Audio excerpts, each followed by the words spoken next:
तो नमस्कार दोस्तों, स्वागत है आप सभी का यूपी जीके की इस क्लास में। आज का हमारा टॉपिक है भारतीय राष्ट्रीय आंदोलन। हम उन भारतीय राष्ट्रीय आंदोलन को जानेंगे जिनका संबंध अपने उत्तर प्रदेश से है। ओके, देखिए जो राष्ट्रीय आंदोलन थे ना, भारतीय राष्ट्रीय आंदोलन कब से कब तक रहे? 1885 से 1947 तक। 1885 में क्या हुआ? 1885 में हुई थी कांग्रेस की स्थापना। कांग्रेस की स्थापना 1885 ईस्वी में हुई थी, जिसके संस्थापक कौन थे? ए.ओ. ह्यूम। ए.ओ. ह्यूम, इनका पूरा नाम था Allan Octavian Hume. Allan Octavian Hume, ठीक है। अगर आपसे इसके पहले अध्यक्ष पूछे जाएं तो आपका आंसर होगा व्योमेश चंद्र बनर्जी। कांग्रेस जो भारतीय राष्ट्रीय कांग्रेस की स्थापना हुई थी ना, इसके पहले अध्यक्ष थे व्योमेश चंद्र बनर्जी, और ये प्रश्न एक बार परीक्षा में पूछा गया है। अगर आपसे पूछा जाए कि इसकी पहली महिला अध्यक्ष कौन थी, पहली महिला अध्यक्ष, तो आपका आंसर होगा Annie Besant. Annie Besant Congress की पहली महिला अध्यक्ष थी, और कांग्रेस के पहले अध्यक्ष कौन थे? व्योमेश चंद्र बनर्जी। ओके, आइए अब हम जानेंगे यूपी में हुए कांग्रेस के कुछ अधिवेशन के बारे में। देखिए, सबसे पहले हम बात करेंगे प्रयागराज यानी इलाहाबाद अधिवेशन। इलाहाबाद अधिवेशन कब हुआ था? तो आपका आंसर होगा 1888 ईस्वी में, जिसके अध्यक्ष थे जॉर्ज यूल। जॉर्ज यूल प्रथम विदेशी अध्यक्ष थे। प्रयागराज अधिवेशन के प्रथम विदेशी अध्यक्ष अगर आपसे पूछा जाए तो आपका आंसर होगा जॉर्ज यूल। ओके, दूसरा अधिवेशन हुआ प्रयागराज में ही 1892 ईस्वी में। प्रयागराज में दूसरा अधिवेशन हुआ 1892 ईस्वी में, जिसके अध्यक्ष कौन थे? व्योमेश चंद्र बनर्जी, ठीक है। तीसरे अधिवेशन की बात करें तो तीसरा अधिवेशन हुआ था लखनऊ में। कब हुआ था? 1899 ईस्वी में। इसके अध्यक्ष थे रमेश चंद्र दत्त। आइए अगले पेज पर।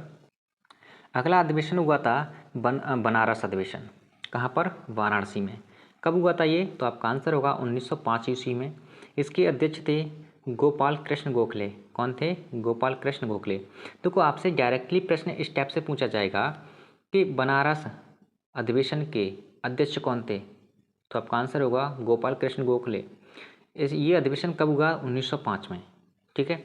उसके बाद इलाहाबाद अधिवेशन, एक बार फिर से इलाहाबाद में अधिवेशन हुआ। कब हुआ? 1910 ईस्वी में, जिसके देखो आपसे प्रश्न यहाँ किस टाइप से पूछा जाएगा, आपसे पूछा जाएगा कि 1910 ईस्वी में हुए इलाहाबाद अधिवेशन के अध्यक्ष कौन थे, तो आपका आंसर होगा सर विलियम बेदरवर्न, ठीक है।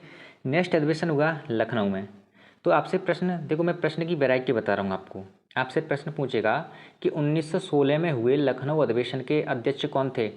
1916 में हुए लखनऊ अधिवेशन के अध्यक्ष कौन थे? तो आपका आंसर होगा अंबिकाचरण मजूमदार। अंबिकाचरण मजूमदार, ठीक है। उसके बाद है कानपुर अधिवेशन। कानपुर अधिवेशन कब हुआ? 1925 में। आपसे प्रश्न पूछेगा कि 1925 में कानपुर अधिवेशन के अध्यक्ष कौन थे, तो आपका आंसर होगा सरोजनी नायडू, जो कि प्रथम भारतीय महिला थीं।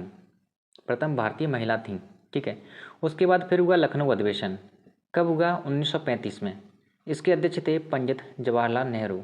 आपसे प्रश्न पूछेगा कि 1935 में हुए लखनऊ अधिवेशन के अध्यक्ष कौन थे, तो आपका आंसर होगा पंडित जवाहरलाल नेहरू। ओके, उसके बाद है मेरठ अधिवेशन। मेरठ अधिवेशन, देखिए ये अधिवेशन मैं आपको जितने भी करा रहा हूँ ना, बहुत ही महत्वपूर्ण अधिवेशन है, ठीक है।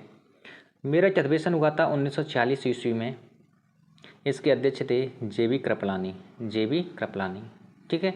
देखिए यहाँ पर नोट पॉइंट है, आपको अच्छे से पता होगा, नहीं पता तो समझ लीजिए।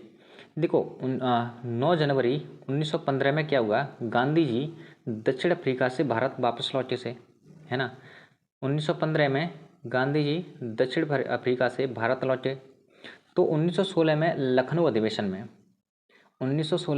अधिवेशन में गांधी जी प्रथम बार पहुंचे, और इसी अधिवेशन में रामचंद्र शुक्ल गांधी जी से मिले, और रामचंद्र शुक्ल के कहने पर ही महात्मा गांधी जी ने 1917 में चंपारण सत्याग्रह शुरू किया। चंपारण सत्याग्रह शुरू किया, ठीक है। कब? 1917 में। ये जो चंपारण सत्याग्रह शुरू किया ना, यहीं भारत में गांधी जी का प्रथम सत्याग्रह आंदोलन माना जाता है। कौन सा? चंपारण। चंपारण सत्याग्रह ना इसी को भारत में गांधी जी का प्रथम सत्याग्रह या आंदोलन माना जाता है। और इसी चंपारण सत्याग्रह से भारत में गांधी जी के आंदोलनों की शुरुआत हुई। तो आपसे प्रश्न पूछेगा कि भारत में गांधी जी का प्रथम आंदोलन कौन सा है, तो आपका आंसर होगा चंपारण सत्याग्रह। कब शुरू किया? 1917 ईस्वी में। ठीक है। दूसरा प्रश्न आपसे पूछेगा कि भारत में गांधी जी ने आंदोलनों की शुरुआत किस सत्याग्रह से शुरू की, तो आपका आंसर होगा चंपारण सत्याग्रह से। ओके, आई होप आपको इतना ये समझ में आया होगा। आइए चलते हैं नेक्स्ट पेज पर। अगला प्रश्न आपसे किस टाइप से पूछा जा सकता है पता है? देखिए, आपसे पूछेगा, पहले इस पॉइंट को समझो, प्रश्न की वैरायटी बाद में बताऊंगा। चंपारण सत्याग्रह के दौरान ही रविंद्रनाथ टैगोर ने गांधी जी को महात्मा की उपाधि दी। तो प्रश्न आपसे यहाँ से इस टाइप से पूछेगा कि गांधी जी को महात्मा की उपाधि किसने दी? रविंद्रनाथ टैगोर ने। किस आंदोलन या किस सत्याग्रह के उपलक्ष्य में दी? चंपारण सत्याग्रह के दौरान। ठीक है। उसके बाद है खिलाफत आंदोलन। खिलाफत आंदोलन कब हुआ था? 1919 से 1922 तक। इसी के दौरान 1920 में क्या हुआ? 1920 में इलाहाबाद में क्या हुआ? हिंदू मुस्लिम संयुक्त बैठक हुई। कब? 1920 में। और इसी बैठक में गांधी जी के द्वारा अंग्रेजों का असहयोग करने का आह्वान किया गया। ठीक है। उसके बाद है असहयोग आंदोलन। तो असहयोग आंदोलन कब हुआ? 1920 से 1922 तक। और इसी आंदोलन के दौरान 1920 में क्या हुआ? कांग्रेस का प्रांतीय सम्मेलन मुरादाबाद उत्तर प्रदेश में आयोजित हुआ।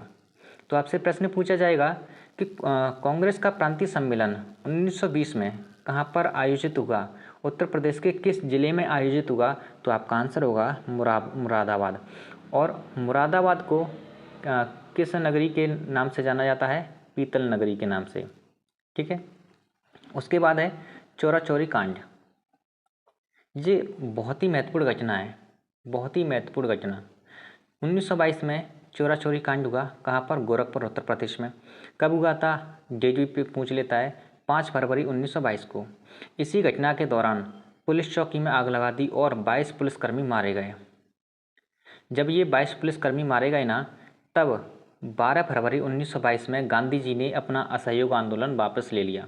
तो आपसे प्रश्न पूछेगा कि गांधी जी ने अपना असहयोग आंदोलन कब वापस लिया और किस आंदोलन की वजह से वापस लिया? तो चौरा चौरी कांड की वजह से वापस लिया। ठीक है। यहाँ पर नोट पॉइंट ये है, थोड़ा ध्यान से समझना। 1928 में क्या हुआ? मोतीलाल नेहरू ने नेहरू रिपोर्ट सर्वदलीय बैठक में पेश की। सर्वदलीय बैठक कहाँ आयोजित हुई थी उस समय? लखनऊ में। ठीक है। 1929 में क्या हुआ? लाहौर अधिवेशन। इसका हमारे यूपी से कोई संबंध नहीं है, इसलिए हम इसे डिस्कस नहीं करेंगे। तो आज की क्लास में इतना ही रखते हैं। आई होप आपको इतना समझ में आया होगा। देखिए, आप इन्हें पहली बार पढ़ रहे होंगे तो थोड़ा समय लगेगा, लेकिन अगर आपके अंदर पेशेंस है, आप चीज़ों को समझने की कोशिश करोगे, तो आपको ये नोट्स अच्छे से समझ में आ जाएंगे। ठीक है। तो चलिए फिर मिलते हैं अगली क्लास में। धन्यवाद।